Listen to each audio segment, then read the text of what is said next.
Hello, everybody.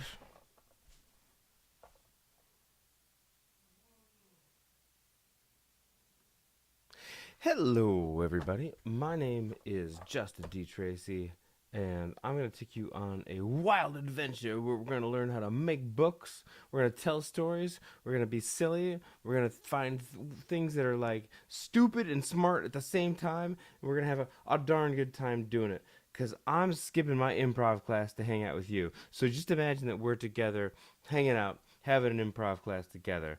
Okay, so here's the deal. Now, you don't need basically anything except for paper to really be able to make books. But the truth is, I like to do everything digitally. I just find it a lot more fun to work with and a lot easier to work with. But you don't need to do that. We can just take paper, staple it together. Actually, here, give me a sec.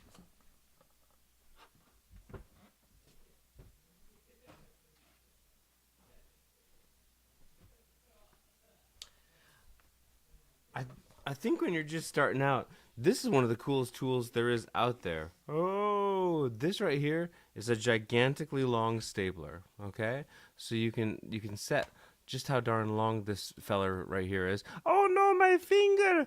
Oh no! Oh no! I stapled my finger! Ah! So you can adjust like how deep it goes. How deep is your love? And uh well, if I squeezed hard, it would hurt. So don't do that. Kids, don't try this at home, um, especially like that. He'll put it right through your finger. No, ow! Stop it! Stop it! Ow! Oh no! Oh ah! No, I'm not really gonna do it. I'm curious now. Okay, well, stop it! Don't do that. Repress the thoughts. What do you call it? Intrusive thoughts. It's just intrusive thoughts. There's nothing to worry about. Okay, so but you can fold over some pieces of paper and make yourself a booklet that way. Here, I'll show you how.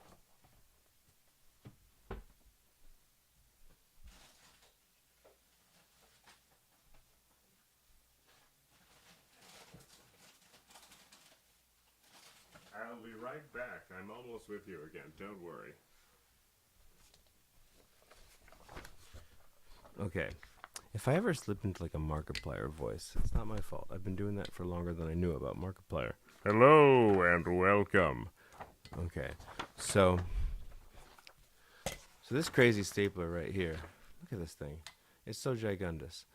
It's only 11 bucks, 12 bucks. Okay. I should probably share with you guys what it's called on Amazon. Okay. Well, check out my link below and I'll make it an affiliate link. Don't be confused because it's cool. And you should throw me, free money for me recommending how awesome it is to you. It took me a lot of research to figure out what the heck to get. And the one I got, I think, is a really good deal. A normal stapler just won't work. Okay, so this lets me go so deep. Just ask your mom about stapling her business reports. And oh, I don't have staples in it. Ugh.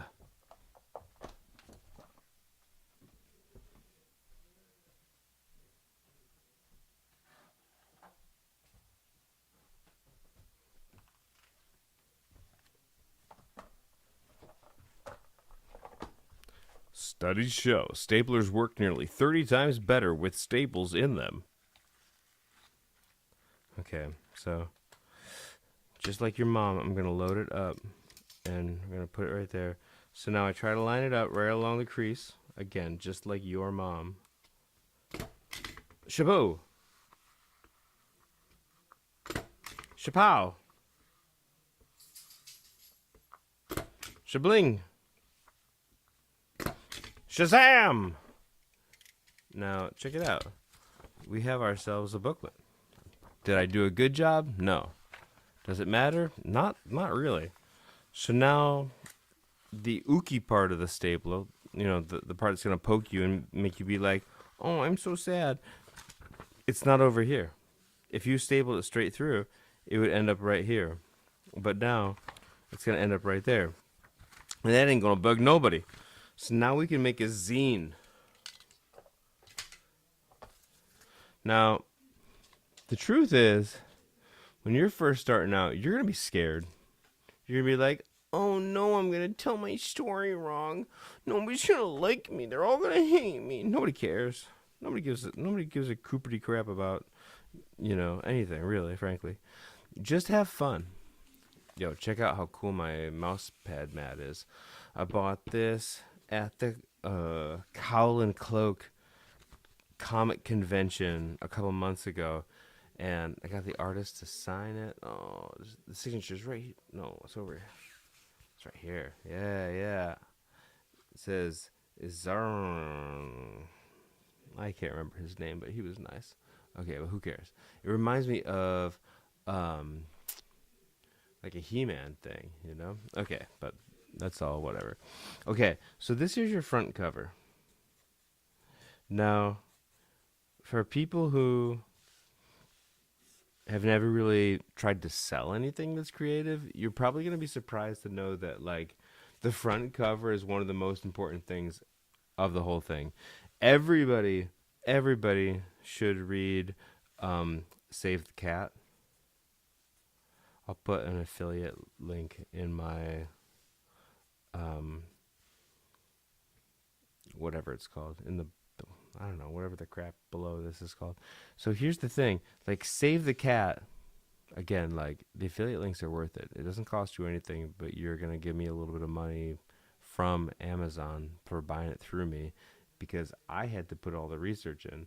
I've been doing this for longer than some of you guys have been alive. So, trust me, Save the Cat is worth a read. It's worth a study. I learned more from this book than almost any book except maybe like Your Mom. No, I don't know. Honestly, more than like anything. I gotta stop saying that. It's stupid. Okay. So the front cover and the title need to be so dynamic that people are gonna be like, "Oh wow." The reality is, and this is, I'm a real artist. My day job is I'm a theater director. Okay, like I'm a teacher because theater directing isn't a very lucrative thing. I love it. Don't get me wrong, but like I'm coming to you with the truth. Titles matter so much. If you don't have a great title, then people will not buy your stuff. Your cover matters so much. If you don't have a great cover, people will not buy your stuff. But if you have a great title and a great cover and the rest of it's not very good, you got a chance. If you have a great title and a great cover and your book is pretty good, you've got a good chance. If you've got a great title and a great cover and your art is good in your book, people will buy it, even if the writing's not that good. One of my most successful books, like it's not written that well, and I consider myself to be a writer, sort of first and foremost. I'm a writer and an actor, and a director, kind of first, theater director first. The writer is sort of like where I want to be, but the writing's not that great. But it looks great. It's got a good title. People are drawn to it and they buy it. So get your title, get your cover. It's got to be dynamic. This is not a good example. Don't be confused. This is not a good example. Title, and then, like who it's by. By me. Um, okay, so Save the Cat. Huh? So here's the deal. If you, the title of Save the Cat by Blake Snyder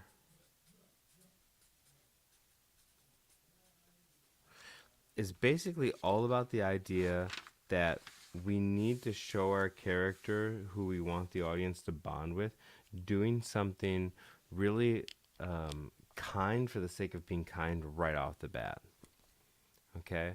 We want to show, if we need a way to bond a character to our audience, we need to show them doing something nice. Okay. Let's see here. Why do I have...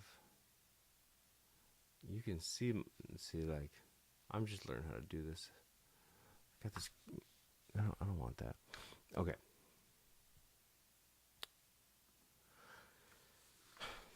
So because I write in a style where I have a lot of backstory in what I'm making, I tend to have this first page right here be sort of like a allow me to reintroduce myself. Okay. Um, so anything you need, because what we're trying to do is we're trying to create a situation where um, people turn pages. Okay.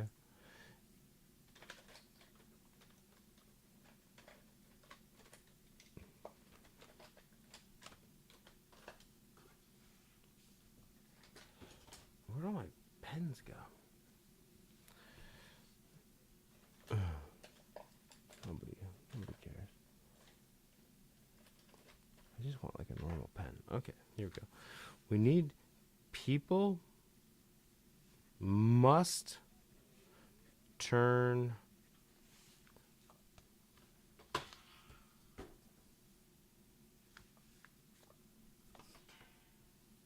That looks better. Pages. Okay. If people aren't turning pages, then they're not going to get through your story. Are you able to make somebody turn through 200 pages? Good job if you are. Hey, that's what we call a novel, usually.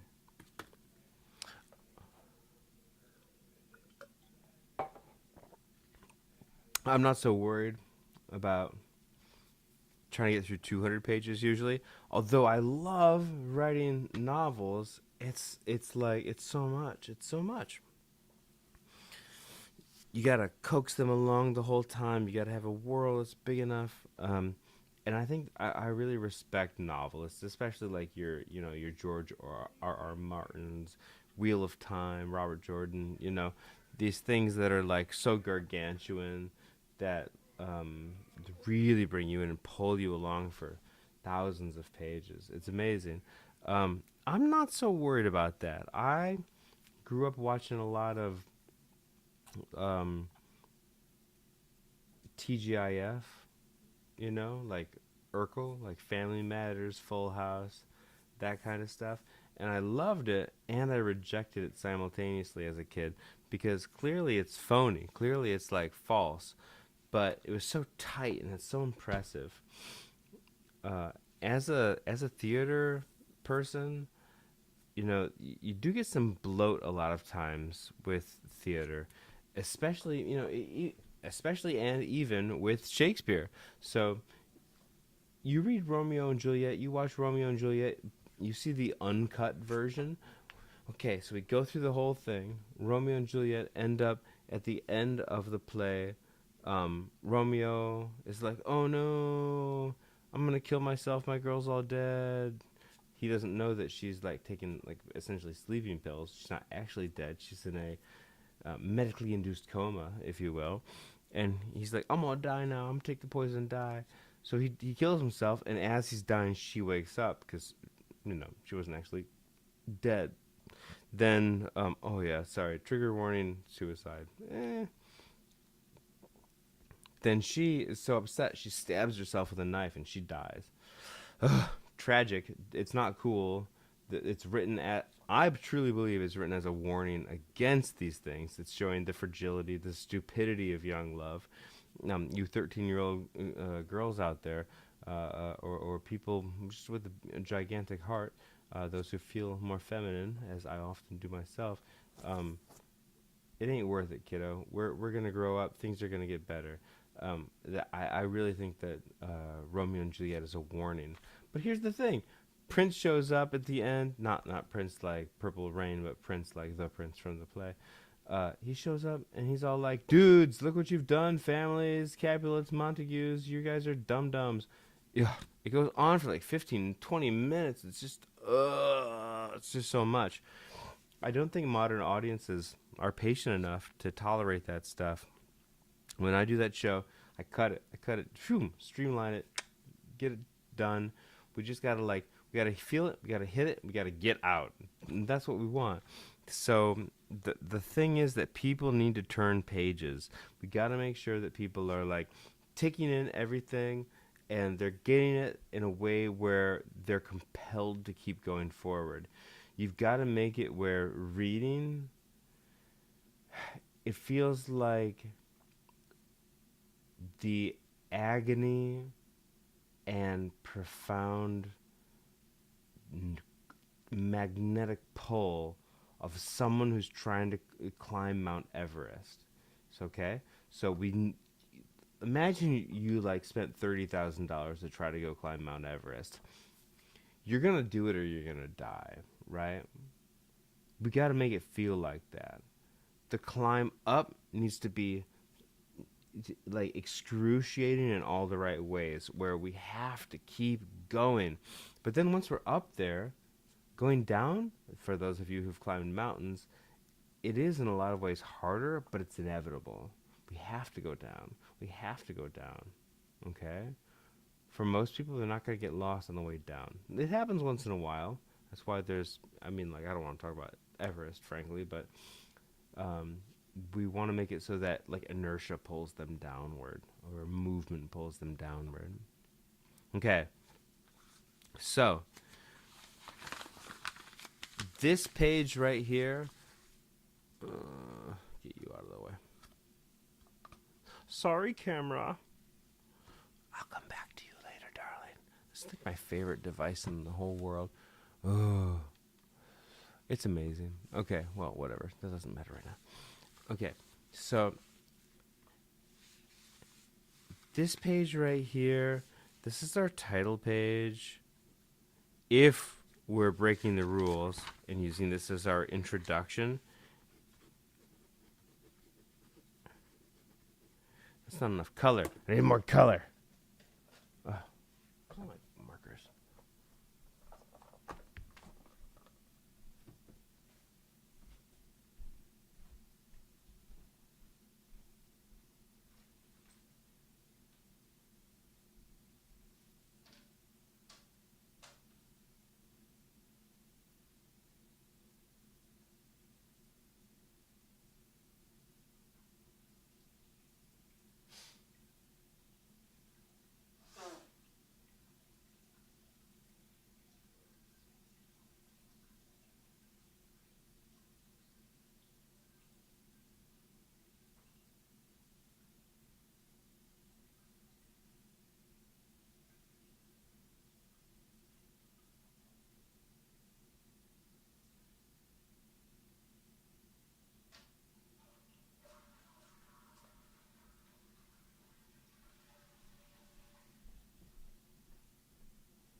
I hit the thing again.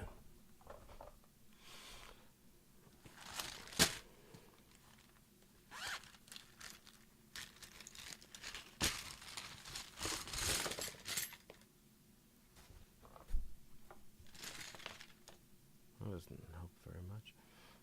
Okay.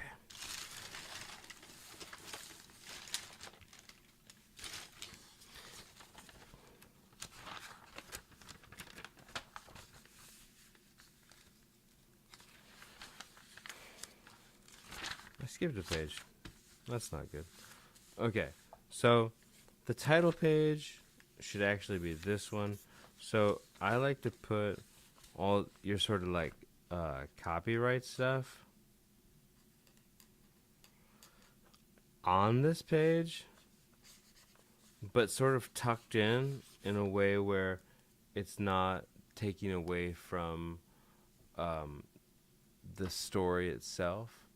Okay, because my goal is to create as much impact as possible in 40 pages.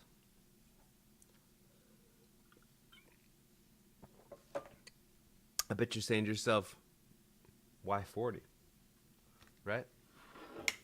Well, 40 is just sort of the sweet spot because you have to pay for the pages that you're making. every page you add in to your book costs money after a certain threshold. And what I have found is that Amazon charges the same price all the way up to 40 pages for the colored books. If you're making a children's book, you basically have to make it premium color. If you make it standard color, then you're gonna see bleed. I have a book. I don't have a copy with it me right here. It's elsewhere right now, but I made it standard color on purpose, it partially to test and partially because I thought it was the appropriate choice for that particular book. But I wouldn't do it that way ever again. It bleeds. You can see like the shadow of the page on the other side, and I really do think that having high quality work makes a big difference. People want to buy things that are high quality more than they want to buy things that have obvious deficits. Me too. I don't buy shoes that I'm like, oh, they're kind of crappy, right? I'm not buying that leather jacket that I look at and I'm like, ooh, I kind of don't like that. I'm not buying that thing, right? But if you make it good enough, you can overcome that, but it's not worth the trouble. So, um, if you make, 20 cents less per unit, then I just don't think that's, I think you can find the price to make up in other places, or I think you just need to look at the game a little bit differently, personally. So I want to maximize every one of the 40 pages to the absolute most I possibly can. So after my cover, now some publishing companies are going to let you print on this page and some aren't. Okay. We can go. If I remember off the top of my head, Amazon doesn't let you really print here, but things like Mixam or other sort of comic book style printing things, brochure style things, they're gonna let you print here easily. It's normal. So it depends on where you're printing, what your goal is. Mixam is another great service, high quality prints, some of the lowest prices I've seen for the kind of thing, and they were recommended to me by a good friend who publishes a lot of comic books, and I've had a really good cost and thus good profit potential. At the end of the day, though, it does come down to just how good is your work. Okay, so we have here again the copyright page. If you want to put a dedication, I think I'd throw it up here. I know it's a little bit more normal to throw it here, but dedication. And this needs to be, I think, something that's going to get the page to turn. That's what we want more than anything else. We want to make sure that like the person who's reading has to keep reading. As long as they keep going, you're winning. If you're doing something like um, the the Kindle online, uh, oh, Kindle Unlimited, you get paid per page viewed, Okay, so absolutely in those situations, the goal is to have the most number of pages read possible.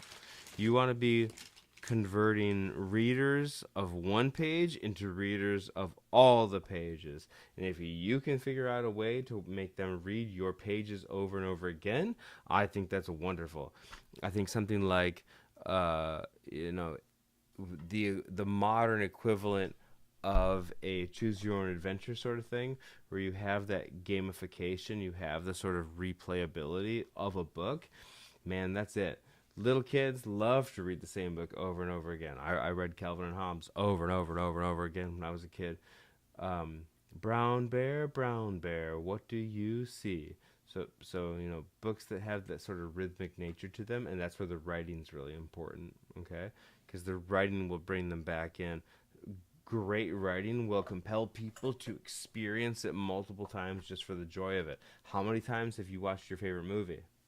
I watched Jurassic Park a whole bunch of times. I've watched Labyrinth a whole bunch of times. I've watched Gremlins a whole bunch of times. I've watched Home Alone a whole bunch of times, right? So, uh, it's the writing that does that, though, and the little nuances. If you can hide littles of this and that, it makes a big difference. I heard somebody say that you want not just your plot, but you got to have some kind of B plot, some sort of subplot within there that maybe even doesn't directly affect the A plot, but at the same time is aligned with it thematically.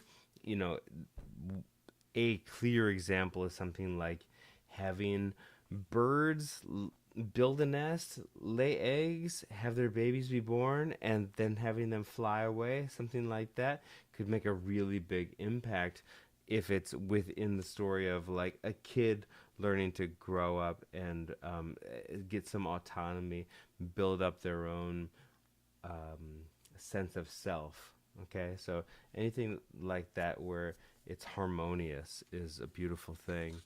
So uh, disregard this title page thing. So if we're gonna do it this way, what we really want then is, I think that might be it for me for now. I'm feeling tired. So I'm gonna pick up there next time and talk about this more. Um, Maybe I'll just keep going from here. But I got a lot going on tomorrow, so I'm gonna get ready for bed. But that was fun.